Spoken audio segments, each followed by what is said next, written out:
ज्याचे भाग्य चांगलं असेल त्याला आमच्या नामाचा छंद लागेल आणि त्याच्या मुखात सतत नाम जप असेल. आमच्या नामाची गोडी निर्माण होईल.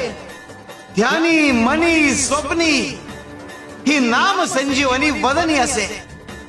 त्याला निरंतर सुखाची प्राप्ती होईल.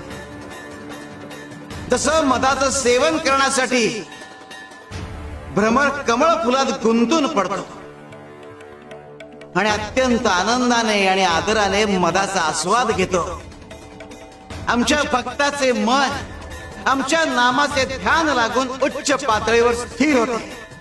मन नामात एकाग्र होईल. त्याची चंचलता नाहीशी होईल आणि त्याचे उन्मन होईल. अरे नामस्मरण हेच प्रपंच व परमार्थ साधनाचे साधन आहे. शिवाय शंकर.